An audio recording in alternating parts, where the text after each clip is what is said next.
नमस्कार, टीवी 9 के digital platform पर आपका स्वागत है। आपके साथ मैं हूं मोहित मल्होत्रा। आज बात करते हैं उत्तराखंड और पंजाब में जारी एक ऐसे विवाद की जिसे सुलझाने के लिए पंजाब के सीएम भगवंत मान को उत्तराखंड के सीएम पुष्कर सिंह धामी को फोन करना पड़ा है। पूरे विवाद का बातचीत से हल निकालने के लिए कहा जा रहा है। लगातार पंजाब के सीएम उत्तराखंड सीएम के साथ संपर्क में हैं। हम बात कर रहे हैं उत्तराखंड में पिछले कुछ दिनों में हुए निहंग सिखों और स्थानीय लोगों के बीच के विवाद की। इस विवाद की शुरुआत हुई थी 16 जून को, जब कहा जा रहा है कि श्री हेमकुंड साहिब की यात्रा करके कुछ निहंग सिख जो कि पंजाब के मोहाली के रहने वाले थे वापस लौट रहे थे। उत्तराखंड के कर्णप्रयाग में पार्किंग को लेकर उनका विवाद हो गया। उनकी बाइक एक स्थानीय व्यक्ति की गाड़ी से टकरा गई, जिसके बाद वहां पर काफ़ी विवाद हो गया। स्थानीय लोग इकट्ठा हो गए। स्थानीय लोगों ने आरोप लगाया कि निहंग सिखों के द्वारा उन पर जानलेवा हमला कर दिया गया, कुछ लोगों को घायल कर दिया गया, एक व्यक्ति गंभीर रूप से घायल हुआ। विवाद काफ़ी बढ़ गया, जिसके बाद उत्तराखंड पुलिस ने इस मामले में 4 निहंग सिखों पर एफआईआर दर्ज कर ली। इसके तुरंत बाद ही एक और विवाद शुरू हो गया। रुद्रप्रयाग जो उत्तराखंड में है, वहां पर नगरासू साहिब गुरुद्वारा है, उस पर निहंग सिखों ने कब्जा कर लिया। शुरुआत में उन्होंने बात कही कि जिन निहंग सिखों को उत्तराखंड पुलिस ने कर्णप्रयाग से गिरफ्तार किया है वो उनके साथी हैं, उनको छोड़ा जाए। उन पर गलत मामला दर्ज किया गया है, जबकि स्थानीय युवकों ने ही निहंग सिखों पर हमला किया था। ये इस विवाद के बाद निहंग सिखों ने यह भी आरोप लगाया कि जिस गुरुद्वारा साहिब को उन्होंने अपने कब्जे में ले लिया है वहां पर सिख मर्यादा का पालन नहीं किया जा रहा था। जो गुरुद्वारे का स्टाफ, मैनेजर और सेवादार है, उस पर उन्होंने आरोप लगाया कि वो गुरुद्वारे में आपत्तिजनक हालत में रह रहे थे। सिख मर्यादा का एक नियम है, कुछ नियम बनाए गए हैं सिख धर्म में जिसका पालन करना होता है। गुरुद्वारे के संचालकों को उनका पालन नहीं किया जा रहा था। तो ये विवाद काफी बढ़ गया, जिसके बाद पंजाब के सीएम भगवंत मान ने उत्तराखंड के सीएम पुष्कर सिंह धामी को फोन किया और कहा कि इस विवाद को बातचीत के जरिए सुलझाया जाए। उन्होंने ये भी निवेदन किया कि जो भी उत्तराखंड पुलिस कार्रवाई कर रही है तो उस दौरान दोनों पक्षों को सुना जाए, तमाम सबूतों को देखा जाए, उसके बाद ही कोई फैसला लिया जाए। लेकिन ये विवाद लगातार बढ़ता क्यों जा रहा है, इस पर आज हम चर्चा करेंगे। इससे पहले हिमाचल में पंजाब के टूरिस्टों और लोकल लोगों के बीच में विवाद की खबरें आती रहती हैं, इस पर भी हम बात करेंगे। हमारे साथ पंजाब के सीनियर पत्रकार इस वक्त मौजूद हैं, रमनजीत सिंह जी, इनसे हम बात करेंगे। रमनजीत जी, आपका स्वागत है टीवी 9 पर।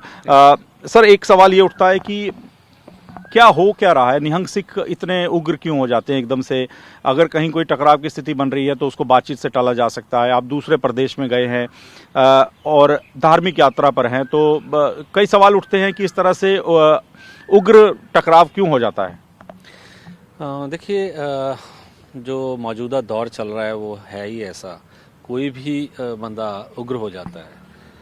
निहंग सिख बेसिकली खालसा फौज हुआ है जो गुरु गोबिंद सिंह जी ने जिसको साजना की और धर्म की रक्षा के लिए निहंग सिख तैयार किए थे। तो जो शुरू से ही मतलब एक फौजी के उसमें है, भूमिका में है, तो वो उग्र रहेगा ही।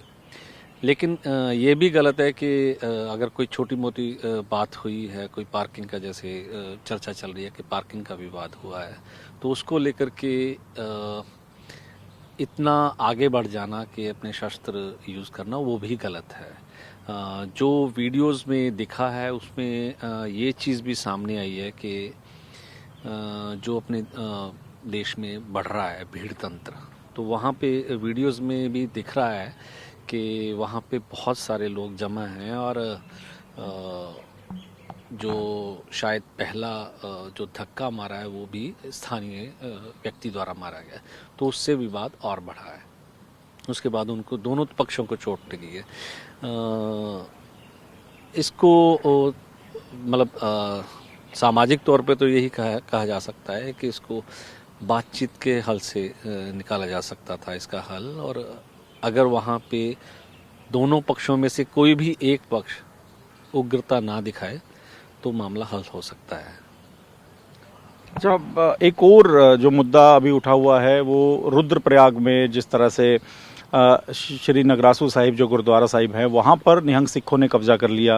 वो कह रहे हैं कि सिख मर्यादा का यहाँ पालन नहीं हो रहा था, इस वजह से वो नाखुश थे। उनका कहना है कि धर्म की रक्षा करना हमारा कर्तव्य है। गुरुद्वारे के अंदर जो वहाँ पर स्टाफ था, जिसमें मैनेजर था, सेवादार था, वो आपत्तिजनक हालत में कपड़े पहनकर वहाँ घूम रहे थे, सिर नहीं ढका हुआ था। सिख मर्यादा जो एक गुरुद्वारे का अगर आप संचालन करते हैं, मैनेजर हैं या ग्रंथी हैं या सेवादार हैं, तो एक मर्यादा में रहकर ही आपको वहाँ पर रहना है। कई गुरुद्वारों में हमने देखा कि ग्रंथी और अन्य जो लोग हैं, मैनेजर हैं, वहीं अंदर ही रहते हैं, लेकिन वो एक मर्यादा का पालन करते हैं।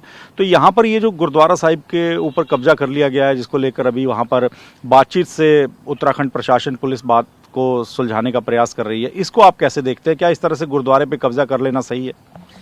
नहीं, मल्होत्रा जी, ऐसा है कि गुरुद्वारे पे कब्जा एक मतलब अलग सा शब्द है, लेकिन जो वहाँ पे स्थिति बनी है, जो संचालक है उसको उन्होंने बांध के रखा, तो सिख मर्यादा की जहाँ बात आती है तो वहाँ पे जो कॉमन सिख है वो भी ऑब्जेक्ट करता है चीज़ों को। जो धार्मिक स्थान है वहाँ पे मर्यादा पूरी बनाए रखनी चाहिए। ये मेरा ख्याल है कि जो नगरासू साहिब गुरुद्वारा में जो निहंग सिंह जिन्होंने ये एक्शन किया है, वो शायद उस घटना से भी जुड़े हुए हैं, जो जहाँ पहली मांग उन्होंने ये रखी कि हमारे साथियों को छोड़ा जाए। हाँ, तो मेरा ख्याल है कि उसी जो था कि वहाँ पे गुस्सा है, तो उसको सुलझाने के लिए उन्होंने ये एक्शन ले लिया। दोनों वो गलत है। मर्यादा का जो मामला है कि मर्यादा वहाँ पे नहीं निभाई जा रही, तो उसके लिए जो स्थानीय कमेटियाँ हैं, गुरुद्वारा कमेटी होती है, सब जगह है, तो हेमकुंड साहिब ट्रस्ट के भी वहाँ पे अधिकारी हैं, उनसे बात की जानी चाहिए थी। बहुत अच्छा है कि उत्तराखंड सरकार की तरफ से इसको कायदे से जो है सुलझाने का प्रयास किया जा रहा है, बातचीत की जा रही है। मेरा ख्याल है उसी मामले को आगे सुलझाने के चक्कर में जो एफआईआर भी रजिस्टर्ड हुई है दूसरे पक्ष के निहंग सिखों की तरफ से, उनके पिताजी की, जो घायल है लड़का, उसके पिता की शिकायत पे, तो मेरा ख्याल है कि ये सही रास्ता है। और सीएम पंजाब ने भी जो भगवंत मान जी ने बात की है, वो भी अच्छा स्टेप है। ये ऐसे ही जो ये विवाद हैं ये बातचीत से ही सुलझेंगे। अच्छा, एक सवाल ये भी उठता है कि अगर हम बात करें इस पूरे इलाके की, पंजाब, हरियाणा, हिमाचल प्रदेश और उत्तराखंड भी हम कह सकते हैं, बिल्कुल उसकी भी सीमा लगती है कई जगह पर, तो एक सवाल ये उठता है कि यहाँ पर ऐसे धार्मिक स्थल हैं जहाँ पर जाना सिख नहीं छोड़ सकते। हर साल श्री हेमकुंड साहिब की यात्रा होती है, श्री मणिकर्ण साहिब की यात्रा होती है, काफ़ी श्रद्धालु वहाँ पर जाते हैं, क्योंकि ये दोनों ही जो धार्मिक स्थल हैं ऐसी जगहों पर है जहाँ 3-4 महीने तो बर्फ़ के कारण बर्फबारी इतनी हो जाती है कोई जा ही नहीं सकता। तो अब ये यात्रा तो छोड़ी नहीं जा सकती, क्योंकि ये आस्था का प्रश्न है, क्योंकि सिख तो अपने जो पाकिस्तान में उनके जो गुरुद्वारा साहिब हैं, जो धार्मिक स्थल हैं, ननकाना साहिब है, वहाँ से भी इतनी आस्था रखते हैं, हर साल लाख मुसीबत झेल कर भी, परेशान होकर भी उनको जाना पड़े तब भी वो जाते हैं। तो इसका एक आपको लगता है परमानेंट सोल्यूशन होना चाहिए, क्योंकि सिख श्रद्धालु हैं, निहंग सिख हैं, वो जाएंगे वहाँ पर, तो इस तरह की टकराव की स्थिति आगे ना बने, इसको लेकर जो दूसरी सरकार है, खासतौर पर हिमाचल प्रदेश की सरकार है, उत्तराखंड सरकार है, उसको भी कोई रास्ता निकालना चाहिए। जैसे हम देखते हैं कावड़ यात्रा को लेकर भी व्यवस्थाएं हर राज्य में होती हैं, तो इन यात्राओं को लेकर क्यों नहीं? मैं यही कहने वाला था कि अपने देश का जो कल्चर है उसके हिसाब से कई प्रदेशों में धार्मिक यात्राएं होती हैं। उत्तराखंड तो बहुत बड़े धाम हैं, केदार जी हैं, बद्रीनाथ जी हैं, तो वहाँ की सरकार को भी इन यात्राओं के दौरान जो ट्रैफिक के इंतजाम हैं वो प्रॉपर करने चाहिए, सेंसिटाइज करना चाहिए लोकल लोगों को, क्योंकि जब भी धार्मिक यात्रा होगी वो सिर्फ धार्मिक यात्रा नहीं है, उससे वहाँ की जो स्टेट है, जैसे हिमाचल है या उत्तराखंड है, वहाँ की इकोनॉमी पे भी उसका योगदान होता है। अब आप देखिए कि अगर 1.5 लाख लोग जाता है हेमकुंड साहिब के लिए, पूरे सिर्फ जून के पहले 15 दिनों में चले जाते हैं इतने लोग, तो सारा इकोनॉमी में योगदान मिल रहा है। तो सरकारों को इस चीज़ को भी ध्यान देना चाहिए। कांवड़ यात्रा के दौरान प्रॉपर इंतजाम होते हैं सब जगह, सभी स्टेट्स में, पंजाब में भी होते हैं। वैसे ही सभी धर्मों को देखते हुए इन चीज़ों को थोड़ा सा सेंसिटाइज तरीके से करना चाहिए। हिमाचल में भी जैसे आपने कहा कि सिर्फ पंजाब का मसला नहीं, हिमाचल में बहुत सारा एग्रेशन आ गया है, छोटी छोटी, क्योंकि देखो पार्किंग को लेकर के ज़्यादातर विवाद होते हैं या ट्रैफिक को लेकर के, उसका इंतजाम लोकल पुलिस ने करना है। जो टूरिस्ट आया है उसको कुछ नहीं पता वहाँ का कि कहाँ पे गाड़ी पार्क करनी है, कहाँ नहीं। स्थानीय लोगों को भी ये चीज़ समझनी चाहिए। उनको जो बाहर से लोग आए हैं उनसे विवाद करने के बजाय उनको समझाना चाहिए कि यहाँ पार्किंग नहीं है, या जो भी मतलब इशू है, टूरिस्ट को इन चीज़ों के बारे में नहीं पता। ये सारा दारोमदार लोकल स्थानीय लोगों पे होता है, तो उनको ये चीज़ें देखनी पड़ेंगी, इंतज़ाम उनको करने पड़ेंगे। अच्छा, हमने सर ये भी देखा कि कुछ असामाजिक तत्व भी ऐसे मौक़ों पर एक्टिव हो जाते हैं। उत्तराखंड में भी हमने देखा, हिमाचल में भी देखा, और कुछ पंजाब में भी कुछ लोग हैं जो ऐसे वीडियो बनाते हैं ऐसी लैंग्वेज के साथ जो काफ़ी एग्रेसिव है, उग्र करती है लोगों को। एक दूसरे के स्टेट के बारे में उल्टा बोलना, वहाँ के लोगों के बारे में गलत बातें बोलना। तो आपको लगता है इस पर भी जो लोकल पुलिस है, भले ही वो किसी भी स्टेट की, वो लगाम लगाए कि इस तरह से आपसी भाईचारा स्टेट्स का, क्योंकि आना जाना तो लगा ही रहेगा। जैसे आप बता रहे थे कि बड़े बड़े धार्मिक स्थल हैं, हर धर्म के लोग एक जगह से दूसरी जगह आते हैं। पंजाब में भी बाहर से, अब अमृतसर की हम बात करें, स्वर्ण मंदिर साहिब की, तो वहाँ पर भी कोई रोक नहीं है कि कोई दूसरे धर्म का व्यक्ति नहीं आ सकता।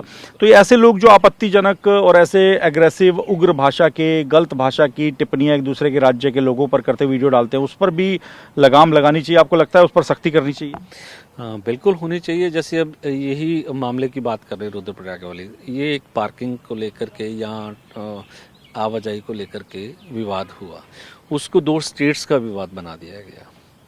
ये चीज़ें सोशल मीडिया पे लोग व्यूज़ के चक्कर में बनाते हैं, तो इसको अवॉइड करना चाहिए और इस पे सख्त एक्शन भी लेना चाहिए। क्योंकि जो लोग पंजाब से गए हैं, चाहे वो उत्तराखंड गए हैं, चाहे सिक्किम में भी जाते हैं, हिमाचल में भी जाते हैं, तो वो किसी और देश के लोग नहीं हैं।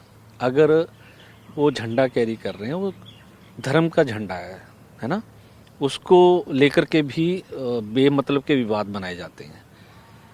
पुलिस भी जो स्टेट्स हैं उनकी वो उसको चालान करने, अरे ये 10-15 दिन की बात होती है, धार्मिक यात्रा पे जा रहे हैं, वो ध्वज लेकर के जा रहे हैं, धर्म का ध्वज है, तो उसका उस तरीके से सम्मान होना चाहिए। कुछ चीज़ों को हम नेगलेक्ट भी कर सकते हैं। अच्छा, अब यही आपने जो मुद्दा उठाया कि ख़ास तौर पे हमने देखा कि पंजाब के जो श्रद्धालु जाते हैं तो वो धार्मिक झंडा लगा के जाते हैं, तो लेकिन एक निहंग सिख को लेकर हो सकता है कि हिमाचल के कुछ लोग जानकारी ना रखते हों, उत्तराखंड के लोग जानकारी ना रखते हों, क्योंकि उनकी एक मर्यादा है, वो अस्त्र शस्त्र लेकर चलते हैं जो धर्म में उनको अनुमति दी गई है। तो आपको लगता है कि निहंग सिखों को भी थोड़ा सा कंट्रोल करना चाहिए कि अगर मान लीजिए कहीं कोई विवाद हो गया तो एकदम से वो अस्त्र शस्त्र जो उन्हें धर्म की रक्षा के लिए धारण कर रखे हैं वो आम लोगों पे ना करें, बातचीत से वो भी मामला सुलझाएं, थोड़ा सा वो भी एग्रेशन कम दिखाएं। हो सकता है कि सामने वालों को नहीं पता कि एक निहंग जो बाने में व्यक्ति उनके सामने खड़ा है उसकी क्या मर्यादा है, और थोड़ा सा उनको समझाने का प्रयास करें, क्योंकि निहंग भी तो कहीं ना कहीं धर्म का प्रचार ही कर रहे हैं। हाँ, बिल्कुल। ये बेसिकली जो शस्त्र धारण है वो सिर्फ धार्मिक अनुमति से नहीं है, कॉन्स्टिट्यूशन में भी प्रोविज़न है। जो निहंग सिख हैं उनके पास अपनी जथेबंदी, जो निहंग जिस जथेबंदी से वो जुड़े हुए हैं, निहंग जथेबंदी, उसके तरफ से जारी लाइसेंस होता है। तो उनका एक अपना पर्सनल मर्यादा भी होती है निहंग सिखों की, कि उन्होंने खान पान क्या करना है, कैसे करना है, किस जगह पे मतलब कैंपिंग करनी है या रुकना है, तो उसकी भी एक उन्होंने नियम बना रखे हैं। तो उन चीज़ों को पालन करते समय वो कई बार अगर उसका कोई उल्लंघन होता है किसी की तरफ से, या तो अग्रेशन आ जाता है। तो निहंग सिंह जथेबंदियों के जो प्रमुख हैं उनकी तरफ से इसको थोड़ा सा देखना चाहिए, उसको करना चाहिए कि हर जगह अग्रेशन ना दिखाएं। जहां धर्म की रक्षा का मामला हो वहां पे चलो चल सकता है किसी स्तर तक, लेकिन हर जगह शस्त्र नहीं निकालना चाहिए। अच्छा, एक मेरा आखिरी सवाल है कि ये जो पूरा विवाद है, अब आप जैसे कह रहे थे कि कुछ लोगों ने इसे स्टेट्स का विवाद बना दिया, पंजाब वर्सेस उत्तराखंड, पंजाब वर्सेस हिमाचल प्रदेश, लेकिन सीएम भगवंत मान ने इंटरवीन किया। अब वो बात कर रहे हैं पुष्कर धामी से, और इससे पहले हमने देखा हिमाचल का जब एंट्री विवाद हुआ तब भी सीएम भगवंत मान ने नाराज़गी जताई थी कि पंजाब और हिमाचल के बीच में रिश्तेदारियां भी हैं, लोगों का आना जाना लगा रहता है, हमारे धार्मिक स्थल वहां पर हैं, तो इस तरह से एंट्री टैक्स लगाना पंजाब के लोगों पर ठीक नहीं है, जो एंट्री चार्ज लिया जाता है।